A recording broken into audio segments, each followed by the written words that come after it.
नमस्कार, स्वागत है आपका NTV राजस्थान पर। सिटी सेंटर की शुरुआत करेंगे झुंझुनू से, जहां से बड़ी खबर आ रही है। हिरासत में मौत के मामले में बड़ी कार्रवाई, पूरा का पूरा मंडरेला पुलिस थाना ही लाइन हाजिर कर लिया गया है। हिरासत में मौत के मामले में बड़ी कार्रवाई सामने आई है, जहां देर रात SHO रविंद्र को सस्पेंड भी कर दिया गया था। 2 ASI, 2 हेड कांस्टेबल और 18 कांस्टेबलों को लाइन हाजिर किया गया है। SP राजश्री राज वर्मा की ओर से यह कार्रवाई हुई है। झुंझुनू से पूरा मामला, जहां मंडरेला पुलिस थाना को लाइन हाजिर किया गया है। हिरासत में मौत का यह मामला है जिस पर कार्रवाई हुई है। SHO रविंद्र को सस्पेंड कर दिया गया था बीती रात ही। उसके बाद 2 assistant sub inspector, 2 head constable समेत 18 कांस्टेबलों को लाइन हाजिर किया गया है। एक कांस्टेबल चालक भी लाइन हाजिर किया गया है। SP राजश्री वर्मा की ओर से बड़ी कार्रवाई। रात को IG सतेंद्र सिंह ने भी वार्ता की थी। परिजनों के साथ वार्ता कर केस दर्ज के निर्देश भी दिए थे। SHO और 2 पुलिसकर्मियों को पहले ही लाइन हाजिर कर दिया गया था। तो हिरासत में मौत का यह पूरा मामला, जिसमें मंडरेला पुलिस थाना को लाइन हाजिर किया गया है। हिरासत में हुई मौत पर कार्रवाई हुई है। अब सीनियर अधिकारियों द्वारा देर रात ही थाने के SHO को सस्पेंड कर दिया गया था। 2 ASI, 2 हेड कांस्टेबल और 18 कांस्टेबलों को लाइन हाजिर किया गया है। मंडरेला पुलिस थाना पूरा लाइन हाजिर हुआ है। हिरासत में मौत का यह मामला, जिस पर अब कार्रवाई सामने आई है। बीती रात ही थाने के SHO रविंद्र को सस्पेंड कर दिया गया था और अब 2 ASI, 2 हेड कांस्टेबल और 18 कांस्टेबलों को लाइन हाजिर किया गया है। ये कार्रवाई SP राजश्री राज वर्मा के द्वारा की गई है। बीते दिन ही IG ने भी संज्ञान लिया था इस पूरे मामले पर। IG सतेंद्र सिंह ने भी वार्ता की थी। परिजनों के साथ वार्ता हुई थी और आश्वासन दिया गया था कि पुख्ता कार्रवाई होगी, और उसी क्रम में अब पूरे थाने को ही लाइन हाजिर कर लिया गया है।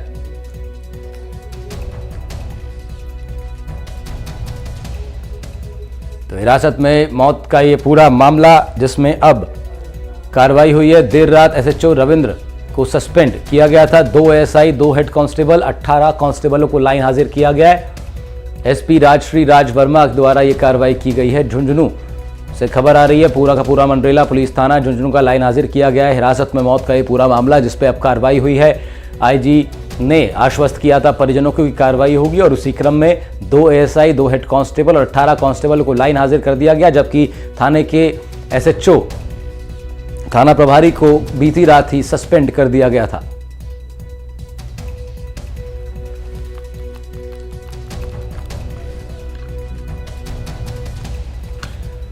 तो बड़ी कार्रवाई हुई है। हिरासत में मौत के इस पूरे मामले में IG ने परिजनों को आश्वस्त किया था, और अब उसी क्रम में देखने को मिल रहा है पूरे थाने को लाइन हाजिर किया गया है। 2 ASI, 2 हेड कांस्टेबल, 18 कांस्टेबल्स को लाइन हाजिर किया गया है। थाना प्रभारी को बीती रात ही सस्पेंड कर दिया गया था। SP राजश्री राज वर्मा ने यह कार्रवाई की है IG साहब के निर्देश पर। झुंझुनू से बड़ी खबर आ रही है, जहां पर हिरासत में एक युवक की मृत्यु हो गई थी, जिसके बाद ये पूरा मामला हाईलाइट हुआ और परिजनों को आश्वस्त किया गया था कि कार्रवाई की जाएगी, और अब पूरे थाने को ही लाइन हाजिर कर दिया गया है। बड़ी खबर उदयपुर से आ रही है, जहां रिश्वत लेते हुए पुलिस कांस्टेबल गिरफ्तार हुआ है। एंटी करप्शन ब्यूरो की टीम की यह कार्रवाई सामने आई है। 10,000 रुपए रिश्वत लेते कांस्टेबल को पकड़ लिया गया है। ACB ने आरोपी को गिरफ्तार किया है। उदयपुर के सवीना थाने के कांस्टेबल को ट्रैप किया गया। सवीना पुलिस थाने का यह मामला, जहां गिरफ्तार कांस्टेबल को 10,000 रुपए लेते हुए पकड़ा गया था। मुकेश चौधरी कांस्टेबल का नाम बताया जा रहा है। आबकारी एक्ट में यह कार्रवाई हुई। गाड़ी छोड़ने के लिए आबकारी विभाग को रिपोर्ट भेजनी थी। 10,000 रुपए रिश्वत मांगी गई। रिश्वत लेते हुए कांस्टेबल को ट्रैप किया गया।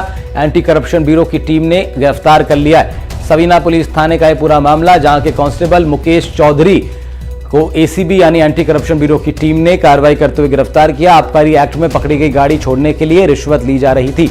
गाड़ी छोड़ने के लिए आबकारी विभाग को रिपोर्ट भेजनी थी, जिसके लिए 10,000 रुपए रिश्वत की मांग कांस्टेबल मुकेश चौधरी की तरफ से की गई थी। उदयपुर से इस वक्त की बड़ी खबर आ रही है, जो एंटी करप्शन ब्यूरो की टीम की बड़ी कार्रवाई सामने आ रही है। लगातार एंटी करप्शन ब्यूरो की टीम प्रशासनिक अधिकारियों पर नजर बनाए हुए है। शिकायत मिलने पर ट्रैप कर कांस्टेबल और अन्य पुलिस कर्मियों पर इस तरह की कार्रवाई बीते दिनों में सामने आई है। उसी क्रम में उदयपुर में एंटी करप्शन ब्यूरो की यह बड़ी कार्रवाई, जिसमें कि एक कांस्टेबल को रंगे हाथों 10,000 रुपए की रिश्वत लेते हुए ट्रैप किया गया, पकड़ लिया गया, गिरफ्तार कर लिया गया है। राजधानी जयपुर से खबर है, जहां आरएसआरडीसी के 2 प्रोजेक्ट डायरेक्टर सहित एक रिटायर्ड एएओ पर एंटी करप्शन ब्यूरो की टीम ने कार्रवाई की है। 1.25 लाख रुपए की रिश्वत लेते हुए इन्हें ट्रैप किया गया। एसीपी हिमांशु कुलदीप ने इस कार्रवाई को अंजाम दिया है। एसीबी ने 2 प्रोजेक्ट डायरेक्टर और एक रिटायर्ड एएओ को ट्रैप कर लिया। 1,20,000 रुपए की रिश्वत लेते हुए इनको पकड़ा गया है। एंटी करप्शन ब्यूरो की टीम की लगातार कार्रवाई राजस्थान में देखने को मिल रही है। उदयपुर के बाद अब जयपुर से हम आपको खबर बता रहे हैं, जहां पर 1.25 लाख रुपए की रिश्वत लेते हुए आरएसआरडीसी के 2 प्रोजेक्ट अधिकारियों को गिरफ्तार कर लिया गया है। आरएसआरडीसी यानी Rajasthan state road development corporation के 2 अधिकारियों को गिरफ्तार किया गया है। रिश्वत लेते हुए एंटी करप्शन ब्यूरो की टीम ने गिरफ्तार किया। 1.25 लाख रुपए रिश्वत लेते 3 लोग गिरफ्तार हुए, जिसमें Rajasthan state road development corporation के 2 प्रोजेक्ट डायरेक्टर समेत एक पूर्व अधिकारी को पकड़ा गया है 1.25 लाख रुपए की रिश्वत के साथ।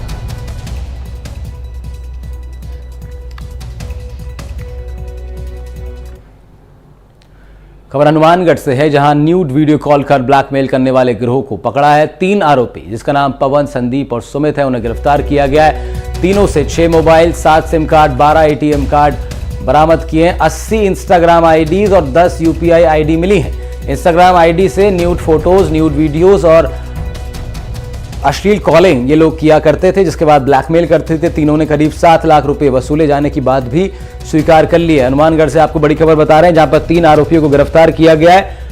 साइबर टीम ने भी इस कार्रवाई में भूमिका निभाई है। 6 मोबाइल फोन, 7 सिम कार्ड समेत 80 इंस्टाग्राम आईडी मिली हैं। आरोपी के पास से 7 लाख रुपए वसूलने की बात भी की गई। आपको बता दें कि न्यूड वीडियो कॉल कर ब्लैकमेल करते थे ये लोग युवकों को। इसके लिए 80 इंस्टाग्राम आईडीज इन लोगों ने बना रखी थी।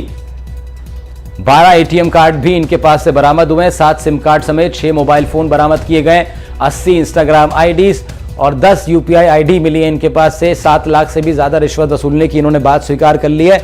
न्यूड को वीडियो कॉल कर ब्लैकमेल करने वाले गिरोह को पकड़ा है पुलिस ने। 3 आरोपियों को इसमें गिरफ्तार किया है।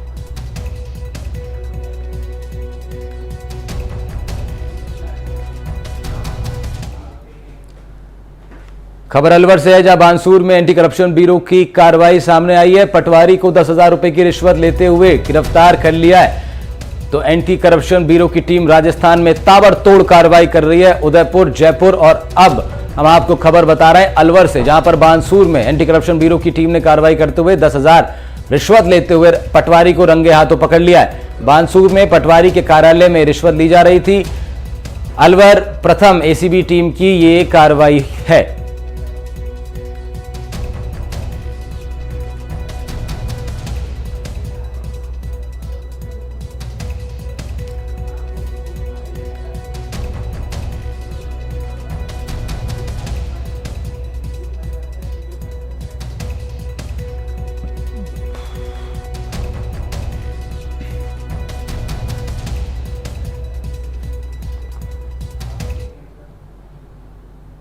प्रतापगढ़ की ओर चलते हैं, जहां से खबर आ रही है। एंटी करप्शन ब्यूरो की टीम ने दलौट में बड़ी कार्रवाई की है। 4,000 रुपए की रिश्वत लेते पटवारी को गिरफ्तार कर लिया है।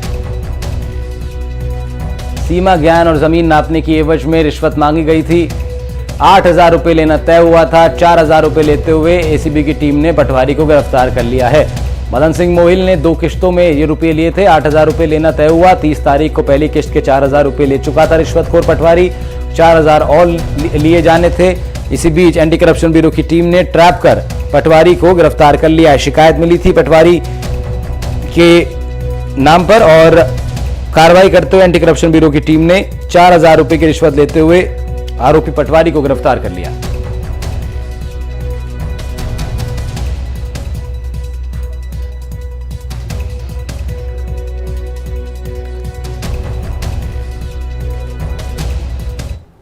और अब आपको सीधा राजधानी जयपुर लिए चल रहे हैं, जहां पर इलेक्शन कमीशन की प्रेस कॉन्फ्रेंस चल रही है। ईवीएम में जब फाइनल हो जाता है लास्ट में, वो मत दिखाकर उसमें लिखता हूँ, तो वही मत है जो उसको उसकी कॉपी भी देता हूँ। तो उसमें नहीं, हाँ मतलब सेम ही आता है। कोई बहुत, जैसे पिछली बार एक बसेड़ी में हो गया था, एक वोट इधर उधर, उन्होंने कोई टेस्ट वोट हो जाता है।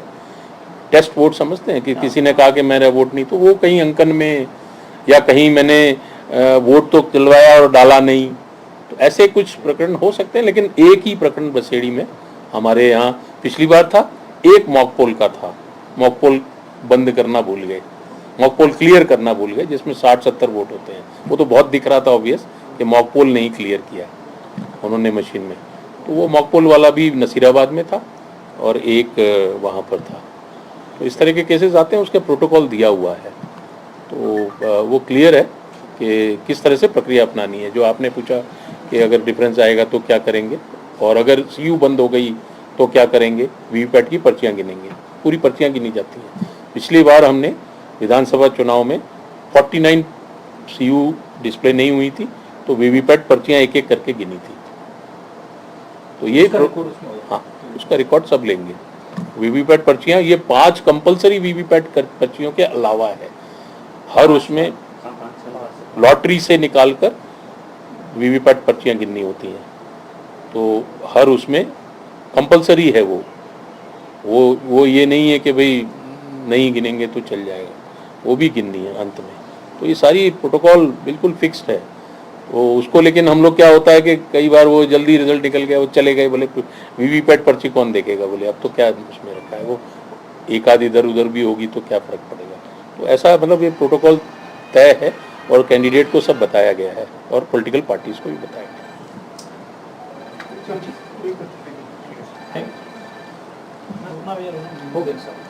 और किसी का पूछना है पूछ लो भाई। नहीं होगा सर, मोटे तो यही थे बस। उसका 70 का ही लेके आए थे। 20 चाहिए क्या, देखना है क्या? हाँ देख लो। कहाँ है वे कॉपी? विजुअल करना है 70। एक तरह से कि भाई यहाँ इतने वोट पे लोग हो गए हैं, वो डॉक्यूमेंट्स 1450 में से 841 अगर वोट पड़े तो वो उसको मार्क करके साइन करके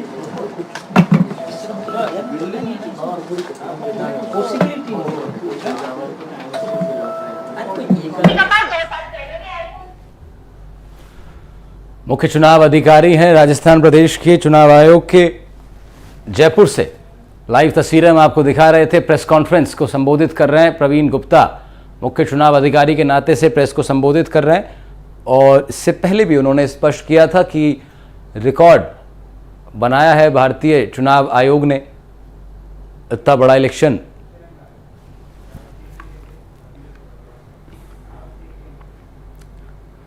और जयपुर के बाद अब आपको दौसा लिए चल रहे हैं, जहां पर कैबिनेट मंत्री डॉक्टर किरोड़ीलाल मीणा से जुड़ी खबर आ रही है। किरोड़ीलाल मीणा मीडिया से मुखातिब हुए हैं।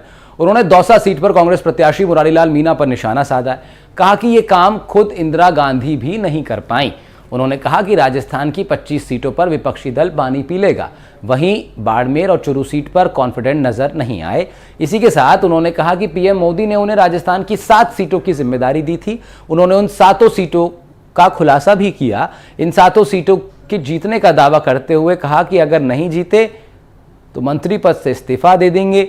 उन्होंने साफ कहा कि ये 7 सीटों में से कोई भी सीट बीजेपी नहीं जीत पाती तो वो दौसा में यहीं आकर के पानी पिलाएंगे। उन 7 सीटों का खुलासा डॉक्टर किरोड़ीलाल मीणा ने आज तक किया नहीं था, लेकिन दौसा में बता दिया कि वो 7 सीटें कौन कौन सी हैं। किरोड़ीलाल मीणा ने स्पष्ट किया कि भरतपुर, धौलपुर, करौली, अलवर, जयपुर ग्रामीण, दौसा, टोंक सवाई माधोपुर और झालावाड़। फिर से बता देते हैं आपको, टोंक सवाई माधोपुर, झालावाड़, दौसा, जयपुर ग्रामीण, अलवर, धौलपुर, करौली और भरतपुर, ये 7 लोकसभा सीटें ऐसी जिस पर किरोड़ीलाल मीणा कहते हैं कि उनको प्रधानमंत्री ने जिम्मेदारी दी थी जीत सुनिश्चित करने की। और उनका दावा है कि अगर इसमें से एक भी सीट भारतीय जनता पार्टी हारती है तो वो मंत्री पद से इस्तीफा तक दे सकते हैं।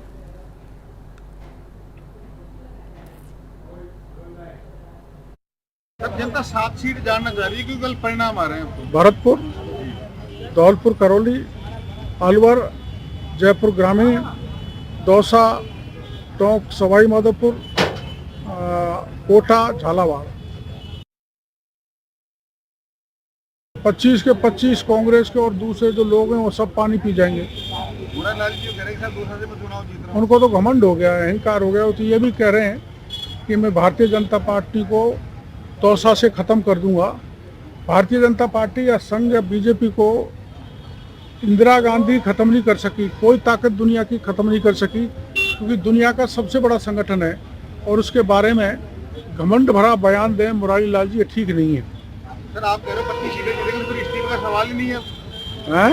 आपके इस्तीफे का सवाल नहीं, 25 सीटें राजस्थान में जीत रही है बीजेपी। कुछ सीटों पे कंटेस्ट, सच्चाई स्वीकार करनी पड़ेगी, जैसे बाड़मेर चूरू। देखो, जो मैंने बयान दिया था वो प्रधानमंत्री जी से आने से पहले दिया था। महुआ में अगर इसे सीट में जीतता नहीं तो मैं मंत्री पद छोड़ दूंगा। जब प्रधानमंत्री जी यहाँ से वहाँ तक गए तो मेरे को अलग से बात की, 7 सीटों की लिस्ट पकड़ा दी, तो मैंने 11 सीटों पर मेहनत की, 7 पर ज़्यादा की। वो 7 में से एक भी हार गई तो मैं मंत्री पद छोड़ के यहाँ पानी पिलाता रहूँगा। भारतीय जनता पार्टी के राजस्थान प्रदेश अध्यक्ष और चित्तौड़गढ़ लोकसभा से उम्मीदवार सीपी जोशी ने एनडीटीवी से बातचीत की। इस दौरान उन्होंने अपनी जीत को लेकर बातचीत की और देश भर में 2014 और 2019 की तरह जीत कर आने का दावा किया। इसी के साथ उन्होंने 400 पार का नारा साकार होने की बात भी कही है। और क्या कुछ उन्होंने कहा एनडीटीवी से बातचीत करते हुए दिखाते हैं आपको। कल प्रदेश में मतगणना होने वाली है लोकसभा चुनाव के, और हम अभी चित्तौड़गढ़ में हैं। भाजपा प्रदेश सीपी जोशी जी हमारे साथ में हैं, इससे हम बातचीत करना चाहेंगे। सर, सबसे पहले तो आप जीत के प्रति चित्तौड़गढ़ में आप उम्मीदवार हैं, बात होगी, कितने आश्वस्त नजर आ रहे हैं? देखिए, न सिर्फ चित्तौड़ संसदीय क्षेत्र बल्कि पूरे प्रदेश और देश की जनता इस ध्येय के साथ चल पड़ी है कि फिर से एक बार मोदी सरकार बनानी है और माननीय मोदी जी फिर से तीसरी बार देश के प्रधानमंत्री बने। इसके लिए जनता का पूरा स्नेह, समर्थन और आशीर्वाद इस बार मिल रहा है, क्योंकि 10 वर्षों में लोगों ने इस कालखंड को देखा है और पिछले कालखंड को भी देखा है। 2014 से पहले देश की क्या स्थिति थी? सिर्फ नारे और वादे दिए जाते थे, लेकिन इन 10 वर्षों में मोदी जी के नेतृत्व में जो काम हुए हैं उस पर जनता ने मोहर लगाई है। उनके कुशल नेतृत्व पर, उनकी कुशल नीतियों के ऊपर फिर एक बार मोदी सरकार का ध्येय लेकर जनता का आशीर्वाद 4 जून को जब मतपेटियां की काउंटिंग होगी तो बहुत बड़े प्रचंड बहुमत के साथ अब की बार 400 पार का नारा निश्चित रूप से जनता उस नारे के साथ चलेगी। चित्तौड़गढ़ में आपको जनता एक बार फिर मौका देती है, तो ऐसी कंडीशन में आप अब की बार आपके क्या जो मुद्दे हैं उनके ऊपर आप अगले 5 साल तक काम करेंगे? जनता का आशीर्वाद मिल चुका है। भाजपा नरेंद्र मोदी जी के साथ जनता है, और 10 वर्षों में जैसा मैंने कहा, चित्तौड़ संसदीय क्षेत्र नहीं पूरे देश भर में कौन कल्पना कर सकता था कि चित्तौड़ में मेडिकल कॉलेज खुलेगा? कौन कल्पना कर सकता था कि हर गरीब का आवास बनेगा, शौचालय बनेगा, उज्ज्वला का कनेक्शन मिलेगा, हर व्यक्ति का बैंक में खाता होगा, किसान को किसान सम्मान निधि मिलेगी, सुकन्या समृद्धि योजना मिलेगी, अमृत योजना से चित्तौड़गढ़ जुड़ेगा, जल जीवन मिशन के माध्यम से हर गांव ढाणी में पीने का शुद्ध पानी होगा, दीनदयाल उपाध्याय ग्राम ज्योति योजना के माध्यम से कई जीएसएस लगेंगे और हर गरीब के घर पर बिजली रोशन होगी। किसने सोचा था कि चित्तौड़ दुर्ग का विकास होगा? किसने सोचा था कि यहाँ विद्युतीकरण होगा, दोहरीकरण होगा, नई रेलवे लाइन आएगी, ब्रॉडगेज आएगी, नई रेलें आएगी? ये कल्पना से परे है। किसने सोचा था कि इस संसदीय क्षेत्र में एयरपोर्ट का डेवलपमेंट होगा? तो ये निश्चित रूप से नए कृषि विज्ञान केंद्र हो, चाहे केंद्रीय विद्यालय हो, चाहे नवोदय विद्यालय हो, चाहे पासपोर्ट ऑफिस हो, 10 वर्षों में मोदी जी का आशीर्वाद है कि कई सौगातें इस संसदीय क्षेत्र को मिली है। आगे भी जो भी इस क्षेत्र की मांग होगी, निश्चित रूप से मोदी सरकार के तीसरे कालखंड में उन कामों को भी पूरा करेंगे। तो चित्तौड़गढ़ वर्ल्ड हेरिटेज दूर है यहाँ पर चित्तौड़गढ़ में, लेकिन यहाँ पर्यटन के लिए काफी परेशानी होती है, ठहरने को ठहराव भी। ऐसे जो है पर्यटन होने के लिए आप क्या प्रयास करेंगे? आप बताएं, वर्ल्ड हेरिटेज और जो यूनिसेफ में है जो मॉन्यूमेंट, देश दुनिया में किसी भी किले पे क्या ठहरने की या होटल की व्यवस्था है? क्योंकि रेस्ट्रिक्टेड एरिया है वर्ल्ड हेरिटेज में, और यूनिसेफ उसमें आने के बाद वहां कोई निर्माण कार्य नहीं हो सकता। लेकिन उस जो हमारा मॉन्यूमेंट है उस पर डेवलपमेंट के लिए केंद्र सरकार ने पिछले 10 वर्षों में मोदी सरकार के नेतृत्व में अनेक काम हुए हैं। आगे भी और उन कामों को आगे बढ़ाने का काम करेंगे। प्रदेश की बात करें, 25 सीटें हैं, 25 सीटों में भाजपा कितनी जा रही है? ये परंपरा जो पिछले 14-19 की परंपरा है, 14 में 25 जीते थे, 19 में 24 भाजपा और एक अलायंस जीती थी। ये परंपरा फिर से कायम रहेगी। तो माने सीपी जोशी जी इस बार हैट्रिक लगा रहे हैं?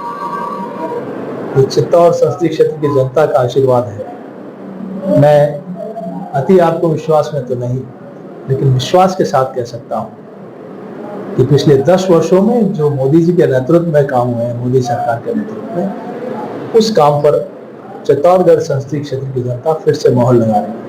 एक आखिरी सवाल, मैंने चित्तौड़गढ़ में बात करें तो कहीं स्थानीय फैक्ट्री रहते हैं, युवाओं को रोजगार की काफी समस्या है। आपके अगले कार्यकाल में क्या स्थानीय लोगों को रोजगार आप उनको मुहैया कराने कोई काम कदम उठाएंगे? निश्चित रूप से, चूंकि ये स्टेट लिस्ट में आता है, लेकिन यहाँ भी माननीय मुख्यमंत्री जी से बातचीत करके किस प्रकार की पॉलिसी बने ताकि उन स्थानीय युवाओं को उसमें रोजगार मिल सके, हमने पिछले कई समय में प्रयास किए हैं। अब राज्य सरकार से बातचीत करके उस विषय में भी इस काम को आगे बढ़ाएंगे। ये थे सीपी जोशी जी, जिन्होंने लगातार बताया है कि प्रदेश में वो तीसरी बार भाजपा और हैट्रिक लगाने जा रही है, इससे चुनाव लड़ रहे हैं और वो भी अपने जीत के प्रति आशावादी नजर आ रहे हैं। हालांकि देखना यही होगा 4 जून को नतीजे किन की ओर जाते हैं। सलमान, एनडीटीवी, चित्तौड़गढ़। उधर केंद्रीय जल शक्ति मंत्री गजेंद्र सिंह शेखावत जोधपुर में मीडिया से मुखातिब हुए। इस दौरान उन्होंने विपक्षी दल पर जमकर निशाना साधा। कहा कि एग्जिट पोल आने के बाद अगर सुर बदल गए हैं, इसी के साथ कांग्रेस पर हमला बोला। कहा कि चुनाव पर हार जीत डिबेट का विषय नहीं है, क्योंकि यह पहले से तय है कि बीजेपी प्रचंड बहुमत से जीत रही है। उन्होंने और क्या कुछ कहा है, ये सुनवाते हैं आपको। हमारे संवाददाता से बातचीत की है उन्होंने। 24 घंटे तक के लिए कोई दिवा स्वप्न देख करके यदि प्रसन्न रहना चाहता है, कांग्रेस के राष्ट्रीय अध्यक्ष अगर इस उम्र में भी 24 घंटे के लिए कम से कम खुश रहना चाहते हैं, तो मुझे लगता है इतनी मोहलत तो आपको उनको देनी चाहिए। देखिए, ये तय है कि देश ने भ्रष्टाचारियों को, देश ने सांप्रदायिक ताकतों को, देश ने परिवारवादी ताकतों को, देश ने देश को कमजोर करने की कल्पना करने वाली ताकतों को, देश ने सनातन को कमजोर कर सनातन को मिटाने का संकल्प करने वाली ताकतों को, इन सब को सिरे से खारिज कर दिया है। अरुणाचल प्रदेश का परिणाम उठा करके देख लीजिए, और उसके बाद में कल जब परिणाम आएगा तब देश भर के परिणाम उठा करके देखिए। प्रचंड बहुमत के साथ में भारतीय जनता पार्टी जीत करके सरकार में आने वाली है। तो प्रचंड बहुमत से भाजपा की जीत का दावा कर रहे हैं गजेंद्र सिंह शेखावत। अब उधर लोकसभा चुनाव परिणाम से पहले मुख्य चुनाव आयुक्त राजीव कुमार ने प्रेस को संबोधित किया। राजीव कुमार ने कहा कि सोशल मीडिया में हमारे ऊपर मीम्स बने, लापता जेंटलमैन टाइप बातें हुई हैं, लेकिन इन सभी सवालों का जवाब उन्होंने दिया है। कहा कि जो 7 चरणों के चुनाव के दौरान हुआ, इस बार हमने वर्ल्ड रिकॉर्ड बनाया है, क्योंकि लोकसभा चुनाव में कुल 64 करोड़ से भी ज्यादा मतदाताओं ने मतदान किया। क्या कुछ कहा उन्होंने, दिखाते हैं आपको। तो याद होगा किस तरीके से पैसे का डिस्ट्रीब्यूशन, फ्री बीज का डिस्ट्रीब्यूशन आप लोग देखा करते थे, मेरे ख्याल से जरूर याद होगा। लिकर, साड़ी, धोती, क्या क्या नहीं बंटता था। कहीं से मुझे बताइए इस तरीके की बंटने की कोई मेजर घटनाएं आपको दिमाग में आई हो। सदर्न स्टेट्स में किस तरीके से पैसा बंटता था, एक एक कॉन्स्टिट्यूएंसी में बाई इलेक्शन में क्या क्या फिगर्स कोट होती थी। 10,000 crores and we want to thank everybody. This is all because a gain of 2.5 years constant work. And ये अकेला नहीं है, इससे पहले भी मैं आपको बता चुका हूं। इससे पहले जो 11-12 इलेक्शंस हुए हैं स्टेट असेंबलीज के, उनको सबको मिलाइए तो वहां भी 3,500 करोड़ का खर्च है। क्यों? Sincerity and the state message that हमें ये नहीं होने देना, मसिल नहीं होने देनी है, मनी पावर नहीं होने देना। ये सब चीजें छुप जा रही हैं, किसी दूसरे फेक नैरेटिव में ये सब चीजें छुप जा रही हैं।